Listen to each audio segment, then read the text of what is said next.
আজ বাড়িতে আমি করেছিলাম চিকেন পকোড়া। দেখতে পাচ্ছ চিকেন পকোড়াটা কত সুন্দর হয়েছে, আর সবাই খেয়েও খুব ভালো বলেছে, তাই তোমাদের সঙ্গে ভিডিওটা শেয়ার করছি। তো চলো পুরো ভিডিওটা দেখতে থাকো।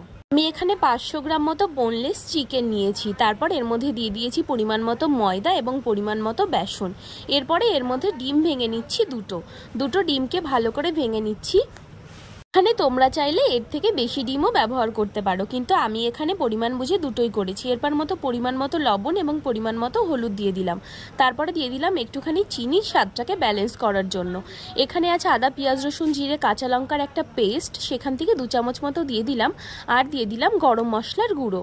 এরপর এই সবগুলোকে একসঙ্গে ভালো করে মিশিয়ে আধা ঘন্টার জন্য রেস্ট রেখে দেবো।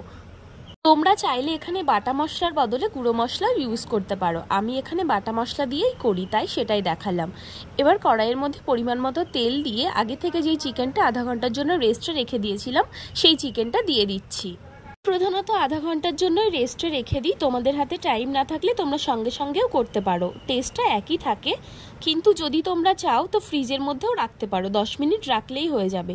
তো এবার পকোড়াগুলোকে সব দিয়ে দিয়েছি। এবার এটাকে ভালো করে ভেজে নিচ্ছি। এক পাশ হয়ে গেছে, এখন দেখতে পাচ্ছ তোমরা আমি আর এক পাশ ভালো করে উল্টে দিচ্ছি।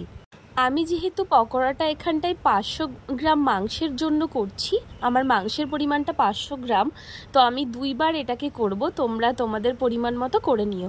তো দেখতে পাচ্ছ আমি এখানে মাঝখানে একবার ঢাকা দিয়ে ঢাকাটা তুলে নিলাম। এর জন্য কি হবে, ভেতর থেকে কাঁচা থাকবে না বা ভেতরে সব কিছু ভালোভাবে ঢুকবে। তো দেখতে পাচ্ছ কিভাবে নাড়িয়ে চাড়িয়ে ভালো করে মিশিয়ে নিয়েছি।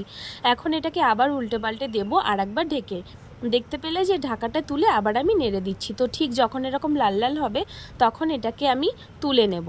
হয়ে গেছে আমাদের পকোড়া ভাজা। বাস এর সঙ্গে শুধু একটুখানি সস দিয়ে খেলেই জাস্ট খেতে এটা অসাধারণ লাগবে।